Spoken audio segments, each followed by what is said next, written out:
Innovation, c'est l'ADN de l'Aube, vous le savez, depuis 20 ans. Donc l'innovation, oui, on fait partie du Tourisme Lab. On va innover avec le slow tourisme. Donc le slow tourisme, comme je disais, c'est l'inverse total du tourisme de masse. Donc on va travailler avec des entreprises, des start-up qui justement apportent des sujets innovants pour découvrir un lieu, pour se déplacer et avancer également aussi sur les moyens de transport. Alors je ne parle pas de la communication parce qu'aujourd'hui, grâce au digital, je ne vais pas m'en plaindre. Hein, les fameux GAFA, on ne va pas s'en plaindre.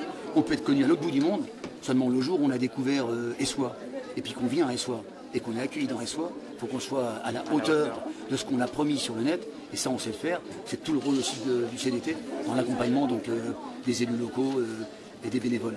Un exemple par exemple, c'est Un jour une église. Dans l'Aube aujourd'hui, 300 bénévoles ouvrent la porte de l'église et la font découvrir. Un partenariat qu'on porte avec la pastorale maintenant depuis quelques années. C'est fabuleux parce que le bénévole, il est heureux, il connaît son village, il connaît son église, il connaît son histoire, et c'est lui qui commence à faire rêver, à raconter l'histoire. Après que le touriste qui est venu a commencé à boire sa petite coupe de champagne ou son verre de cidre, il est transporté dans l'histoire. Les gens reviennent aujourd'hui à de l'espace, à du temps et aux racines. Ça devient essentiel dans la vie de tout chacun.